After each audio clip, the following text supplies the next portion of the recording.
warahmatullahi wabarakatuh. Kembali lagi bersama saya di channel Bang Tutorial. Nah, pada kesempatan ini kebetulan saya tidak berada di tempat kerja, kebetulan lagi sedang libur ya. Nah, ini adalah di rumah saya, di halaman rumah saya, dan memang kebetulan ada di kampung ya. Jadi saya sengaja membuat video ini darurat ya, bukan darurat sih, jadi penting untuk saya sampaikan kepada teman-teman semuanya. Dan mungkin untuk video kali ini ada sedikit berbeda karena biasanya saya membuat video itu tepat kerja dan banyak suara bising-bising. Kalau di sini akan lebih tenang karena saya membuat video itu tanpa edit-editan. Jadi alami ya. Saya bikin video langsung saya upload di YouTube. Nah, saya ingin sedikit menyampaikan kepada teman-teman semuanya perihal kejadian yang kemarin menimpa saya, dan jangan sampai kejadian ini menimpa teman-teman juga karena tentu akan berpengaruh terhadap usaha kita, khususnya di agen BRI Link.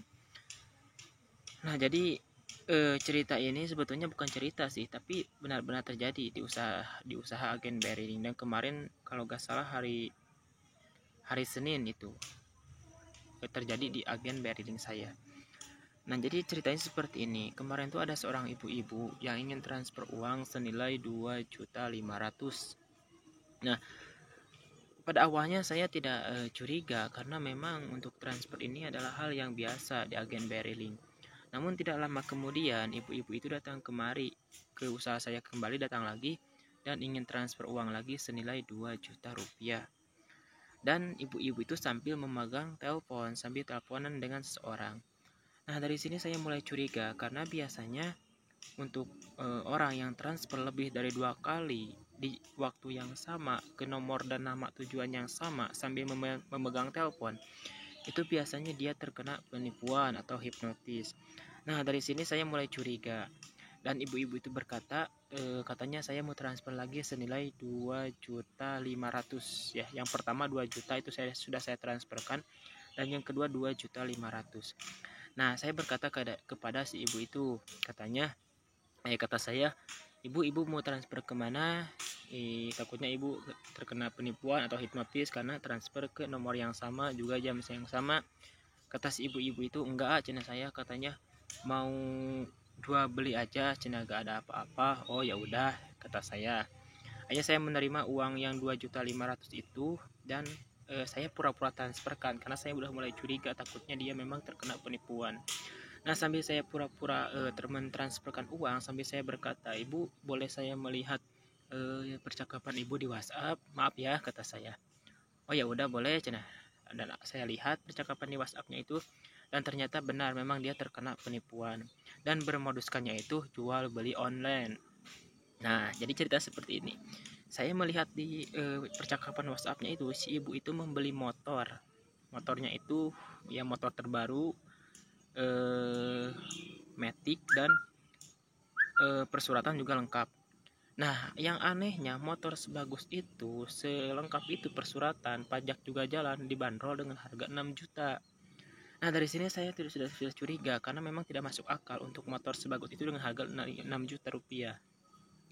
Dan kata si ibu-ibu itu, saya membeli motor ini dari orang Bandung. Namun plat motornya itu dia berada di Sukabumi. Lalu untuk KTP si penipunya itu berdomisili di Cilacap, dan nama yang tertera di STNK itu adalah nama perempuan. Nah, dari sini sudah tidak masuk akal sekali karena banyak sekali hal yang janggal. Dan akhirnya saya bertanya, ibu jangan mudah tertipu seperti ini. Kalau beli barang itu harusnya ada barang, ada uang. Jadi untuk menghindari hal-hal yang tidak diinginkan, kata saya. Ibu sudah transfer berapa ke orang ini? Katanya sudah transfer 10 juta rupiah di BRI Link yang berbeda. Nah, dari sini saya sudah sangat curiga sekali karena dari awal ibu-ibu itu ingin membeli motor senilai 6 juta, tapi ibu itu sudah mentransfer uang senilai 10 juta di 3 BRI Link yang berbeda. Nah, jadi ya kata saya, ya saya terus bertanya lebih dalam lagi supaya saya tahu permasalahan ini dan bisa membantu si ibu ini. Jadi katanya di BRI Link yang pertama itu dia mentransfer senilai kalau gak salah 5 juta. Katanya untuk apa? Saya bertanya, ibu ini untuk apa yang 5 juta ini? Katanya ini, kata si penipunya itu, untuk DP kendaraan. Nah, yang 5 juta untuk DP kendaraan. Lalu yang 3 juta lagi itu ibu untuk apa? Katanya itu untuk biaya layanan, untuk biaya admin. Nah, yang 3 juta jadi sudah 8 juta. Lalu yang tadi ke saya yang 2 juta itu ini untuk apa, Bu? Ini katanya untuk apa ya? Lupa lagi saya. Untuk biaya jaminan kalau nggak salah. Untuk biaya jaminan kalau yang 2 juta ke saya itu.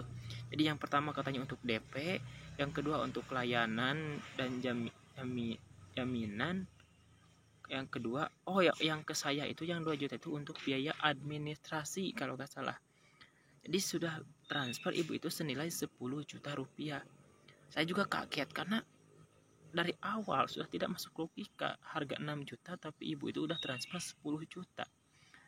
Dan yang terakhir yang dia mau transfer lagi, kata saya yang tadi saya tahan uangnya senilai 2.500.000 itu katanya untuk biaya asuransi.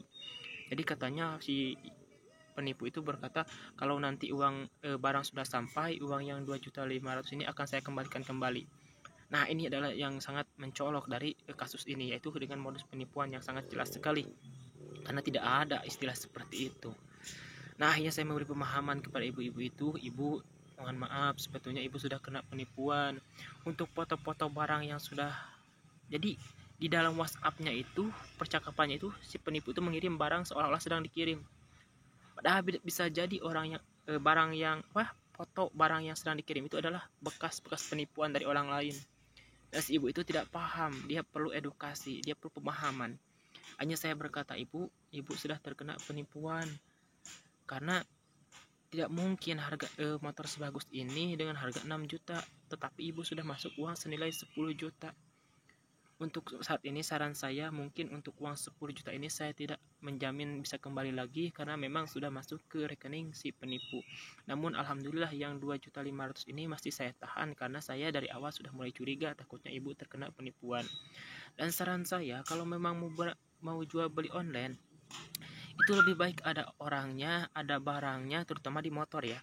Lalu ibu berunding dulu dengan keluarga, dengan anak, dengan istri. Supaya apa? Supaya menghindari hal-hal yang tidak diinginkan seperti ini. Coba sekarang ibu jernihkan dulu pikirannya, jangan sampai terhasut oleh kata-kata si penipu yang seolah-olah memang benar. Dan kata ibu itu, iya cina saya cina memang awalnya gak percaya juga, tapi saya cina terpengaruh sama ucapannya yang begitu meyakinkan. Nah memang yang dilakukan penipu itu biasanya di sana yang membuat kita yakin, dia pintar berkata, berbahasanya seolah meyakinkan kita. Dan kata saya, Bu, sekarang mungkin saran saya silakan telepon suami ibu biar saya ngobrol di sini. Saya berkata bahwa ibu telah mendapatkan kejadian seperti ini. Nah akhirnya si ibu-ibu itu menelpon suaminya. Dan akhirnya datang ke tempat usaha di toko saya ya.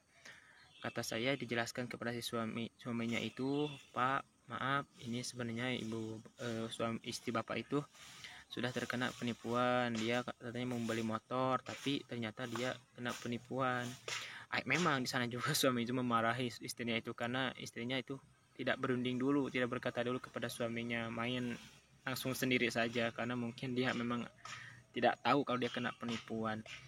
Dan akhirnya memang singkat cerita istri dan suami itu pulang dan saya berkata sudahlah ya sudah supaya nanti keganti lagi sama yang lebih besar, dan ingat jadiin pelajaran, jangan mudah tertipu-tipu dengan hal seperti ini. Nah ini adalah salah satu kejadian ya, cerita yang biasa terjadi di agen BR ini. Ini memang benar terjadi kemarin hari Senin kalau nggak salah. Nah sekarang hari apa ya? Sekarang hari apa sih? Hari Sabtu ya. Nah Senin kemarin terjadi. Nah untuk teman-teman semuanya, jadi ini pelajaran, jangan sampai kejadian seperti ini menimpa teman-teman semuanya. Dan kita juga selain membuka usaha, kita juga sering mengedukasi, memberikan pemahaman kepada masyarakat, membantu masyarakat jangan sampai hal-hal seperti ini terjadi kepada usaha teman-teman semuanya. Ingat, selain usaha kita juga harus memberi edukasi, membantu masyarakat yang terkena penipuan seperti ini. Nah sebetulnya banyak sekali pembahasan pengalaman saya mengenai hal-hal seperti ini. Nanti di video selanjutnya ada beberapa lagi yang ingin saya bahas karena penting sekali ini saya sampaikan kepada teman-teman semuanya untuk pelajaran. supaya tidak terjadi kepada usaha teman-teman. Nah, silahkan klik tombol subscribe dan juga nyalakan loncengnya agar nanti ketika saya membuat video ada langsung notifikasi dan teman-teman bisa langsung menonton, karena ini sangat penting untuk kemajuan kesuksesan usaha teman-teman semuanya. Dan sekali lagi mohon maaf di sini mungkin karena daerahnya seperti ini, saya berada di kampung, jadi videonya memang saya buat dadakan tanpa editan, jadi langsung saya upload di YouTube. Nah, yang penting isinya, bukan dari desain videonya, tapi isinya yang banyak pelajaran untuk teman-teman semuanya. Terima kasih. Wassalamualaikum warahmatullahi wabarakatuh.